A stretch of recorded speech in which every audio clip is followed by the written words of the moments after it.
You join us, and it's now time that we kickstart, and we start off all the way in Marakwet as Elgeyo Marakwet County Commissioner Dr. Ahmed Umar has issued a shoot to kill order following recent killings of 6 people at the borders of West Pokot and Elgeyo Marakwet counties. Umar says that police officers and village elders will undertake an operation to flush out all criminal elements who will be found in possession of guns and other weapons being used to terrorize residents.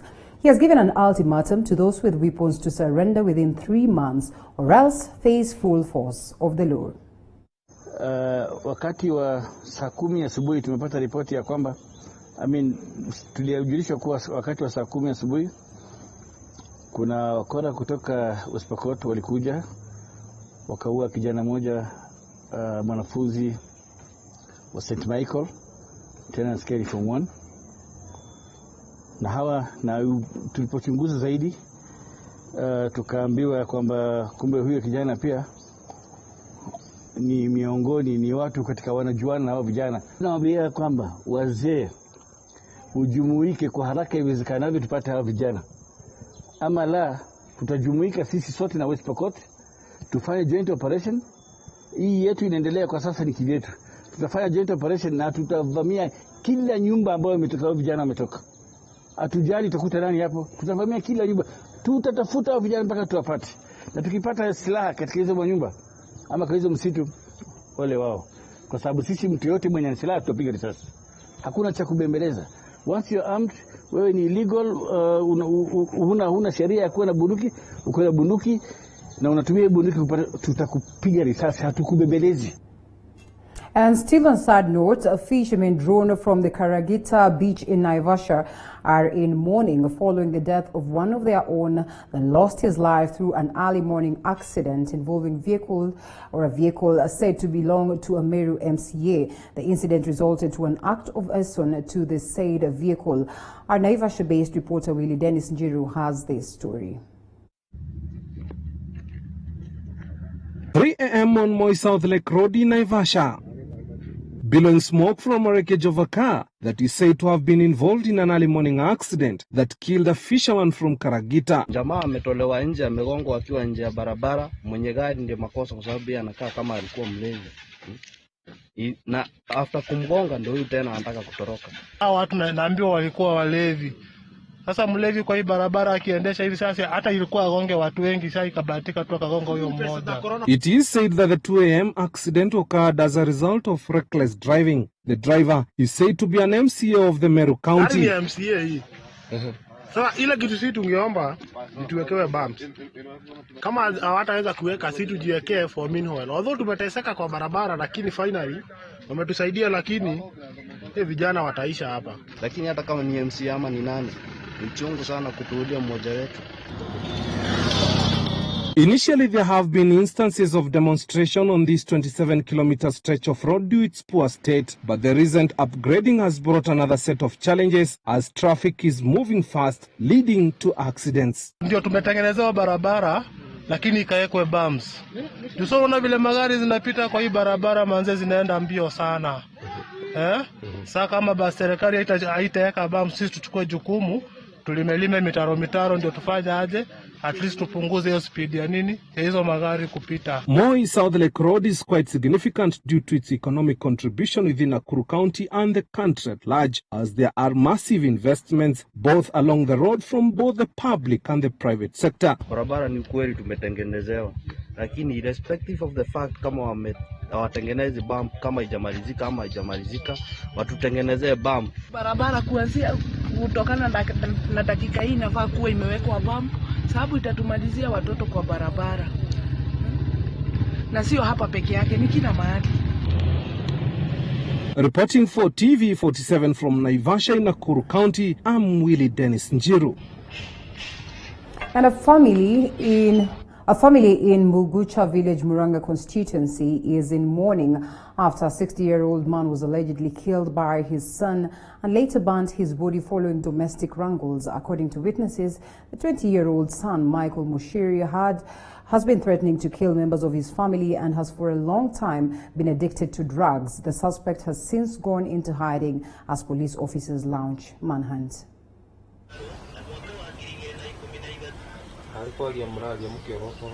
Aliuawa na brother yangu, mama yangu alimuona, alimsudia. Alikuwa anapika huku kwa jiko, akasikia mlipuko. Kutoka, akadhani ni mandizi imechomwa. Akarudia simu, akatoka. Wenda akaona, hata kuangalia chini akaona ni mandizi. Kuangalia akaona ile shati ni ya baba. Akapiga nduru.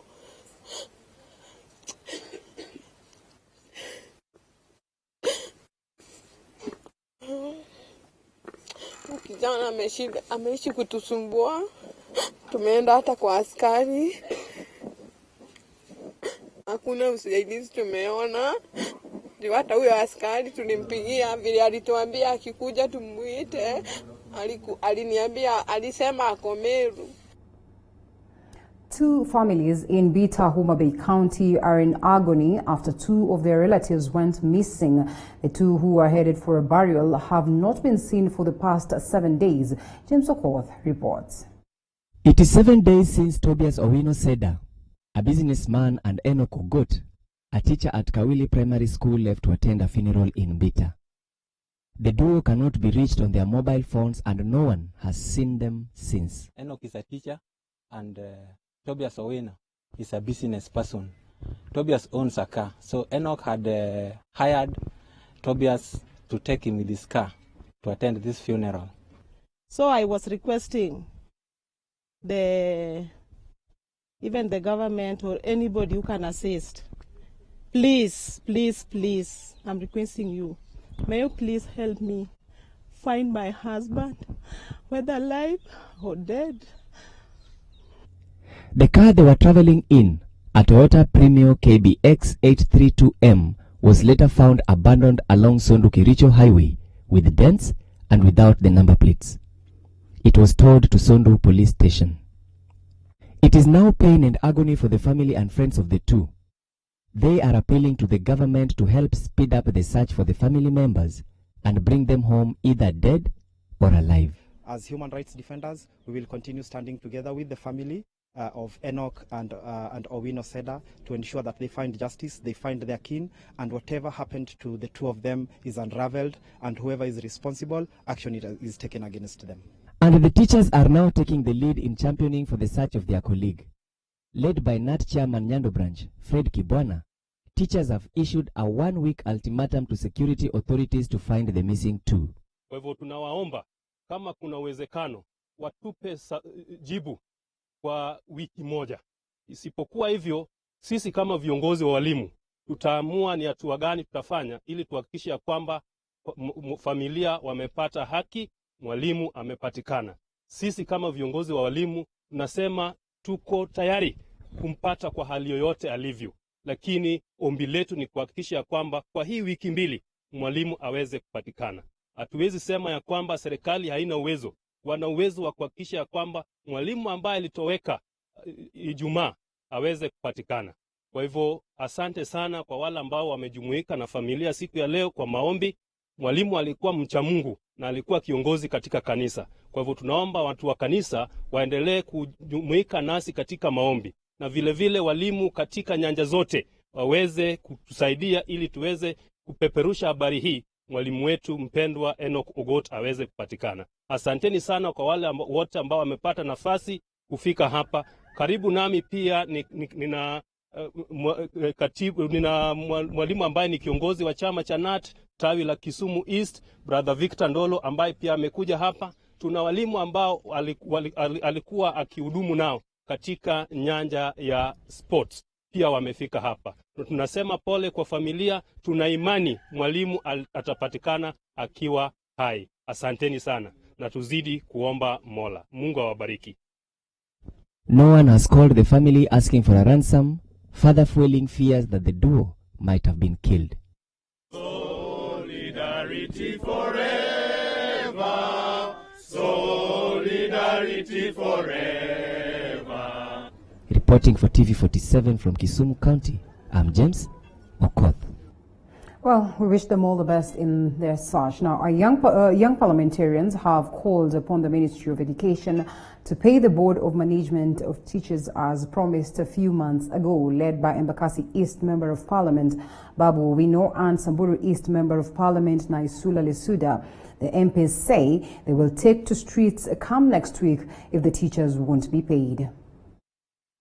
And since the closure of schools in March 2020, BOM teachers have remained without salaries even after the president issued an order for the teachers to be paid. Media reports have consistently reported that teachers hired by school boards are expected to be paid stipends from the 1.72 billion COVID-19 relief kitty. Kenyans have been treated to conflicting reports that teachers will be paid in their respective schools or will be paid directly in their bank accounts. It is more than a month since the president ordered these teachers to be paid. It is unfortunate that to date, no tangible evidence can be given as to why the teachers have not been paid. According to the CAS Education, Mr. Zach Kinuthia, only teachers registered by the TSC who were enrolled to teach by 15th March 2020 would be paid. We have been seeing Mr. Kinuthia giving contradicting statements. We have now seen him saying, I saw in one of the dailies, he was saying that the BOM teachers will be paid and they'll be paid by today. So we don't know which one is which, but what we are saying is that the BOM teachers have to be paid with immediate effect. The latest information is that the list of BOM teachers has been verified and 43,000 teachers are due to be paid, and that funds have already been cleared for release. The delay, they said, was due to the verification process that saw over 80,000 names dropped from the list during the verification exercise. This being completed, the ministry through the PS, Dr. Belio Kipsang, and the CS, Mr. Zach Kinuthia, promised that the payments would be effected today, September 2020, and that is why we are coming here to call on them that they have to keep their word and the teachers have to be paid today as they have promised.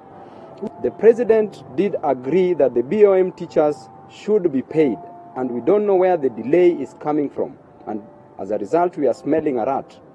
There's something that is cooking, and we want to give ultimatums that should the money not be paid by today, next week we will call for a meeting, we will call for another presser to give direction on how we are going to hold mega demonstrations across the whole country. Nyandarua Governor Francis Kimemia is at this moment at pains to explain the irregular recruitments in the county, with the Oversight Committee observing that 85% of the county employees are from one ethnic group. The Senator Sam Ongeri Committee notes that despite the governor inheriting the culture from the previous regime, he has done nothing much to change it, which is against the public service laws. Let's listen in. Make the final comments before I rule on this matter. Senator Chila Yako. Thank you, Chair, and thank you, Governor. Governor, I want to thank you for appearing before the Senate. This is a healthy engagement. It's an engagement that your people have asked you to do and have asked us to do on their behalf. Your rating is made by the Constitutional Office, which is the Auditor General's office. This is their report. This is the objective assessment of how you manage the matters in your county. I want to say that today has been a short day, but kindly go back and look at the audit queries that they have raised. We know you have written responses that will guide us when we are writing our report. But it is important to work closely with the Office of the Auditor General and ensure that you resolve these matters before they are escalated here. Otherwise, I want to just conclude by saying that you, having been Head of Public Service and Secretary to the Cabinet, that matter that relates to the Constitution, That is a matter that you have absolutely no excuse not to progressively comply with.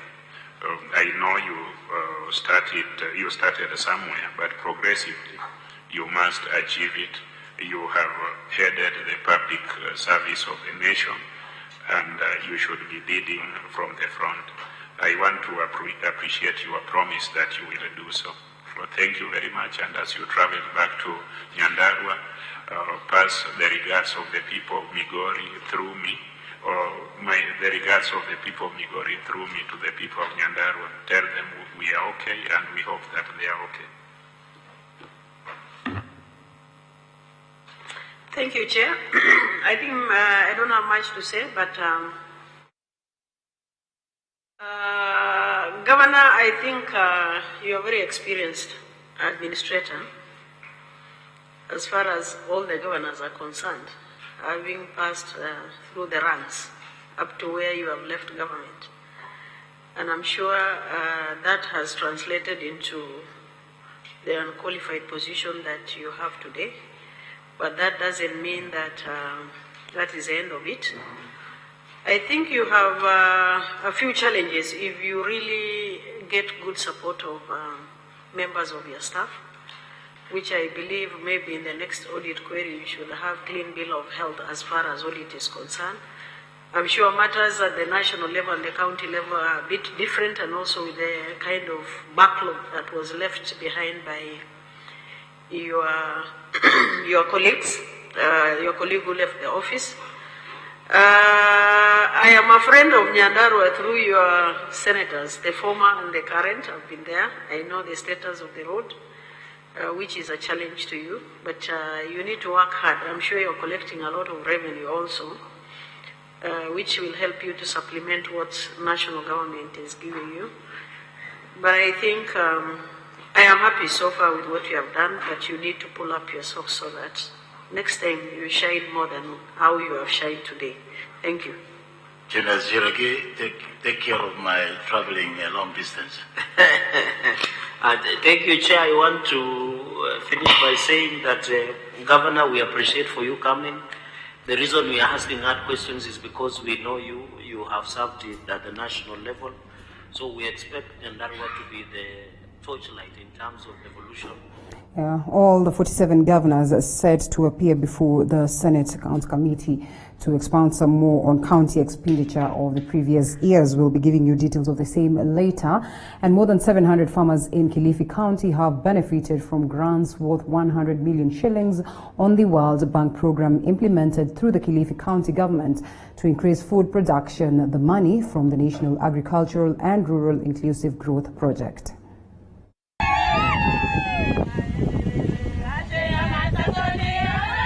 Masangoni Beekeeping Group has gotten a reprieve after a dismal rainy season in the swampy mangrove area. They are among the beneficiaries of grants awarded by World Bank with focus on value addition, market resource, technology improvement and innovation. Kwa hivyo tukaambatanisha ufugaji wa nyuki na ulindaji wa ama utunzaji wa mazingira.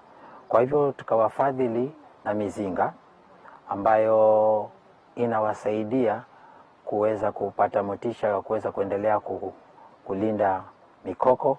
Farmers who registered in groups of between 25 to 30 members got between 300,000 and 2 million. Masangoni Bush Beekeepers Association chairman and technical advisor Emmanuel Kazungu says they started beekeeping projects last year after attending a sensitization seminar conducted by National Agricultural and Rural Inclusive Growth Project. Ni kuboresha hali ya maisha ya wababa, wamama na vijana ambao wako huku mashinani katika kufanya mambo ya kilimo cha ufugaji wa nyuki, na pia vile vile kuhakikisha kwamba mazingira yetu yametunzwa vizuri. The farmers say this will help improve the livelihoods of the community. Nimeingia kwa chama kwa sababu ya kutaka kujinufaisha, kwa sababu mara nyingi kama kina mama tumeona wakiogopa hii kazi ya nyuki.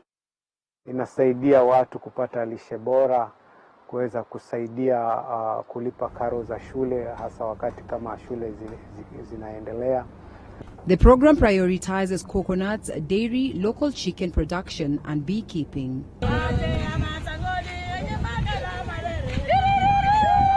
And elsewhere, the anti-FGM board has launched a community committee in Narok County to aid in the fight against outlawed activity. Anti-FGM CEO Benedict Loloju said that the committees will be chaired by county commissioners and will be launched in 22 counties where the vice is still entrenched. The board has expressed concerns over an increase of number of cases as the country continues or gears up to end FGM by the year 2022. Kuja pamoja national government, county government na NGOs na players wote, ofisi ya director of public prosecution, ofisi ya county commissioner, ofisi ya health, ofisi ya education. Hizo ofisi zote zitakuwa represented kwa hiyo committee zote, mpaka religious leaders, mpaka elders, mpaka maendeleo ya wanawake, young people, youth, ambao ndio watatusaidia kumaliza FGM.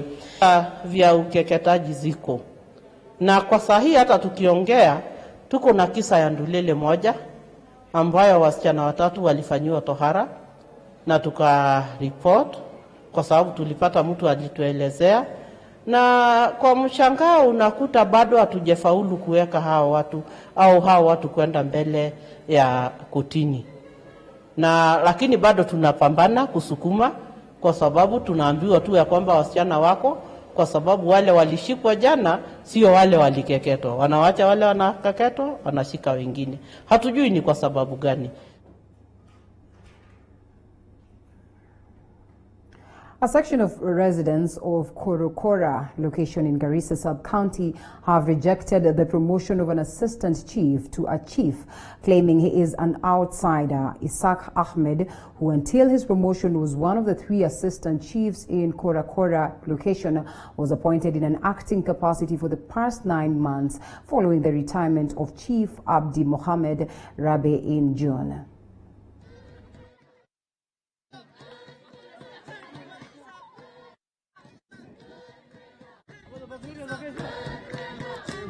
Yule mtu afai kabisa, manake si mwenyeji hapa, amefanya kupewa tu, hatujui kwa sababu gani, lakini mnyonge mnyongeni haki yake mpe. Hivi vile tunaandamana leo, tunajulisha serikali kuu ambao wanahusika na uteuzi wa chief. Ile uteuzi wa chief ambayo walitufanyia juzi, fanya hatukubaliani naye.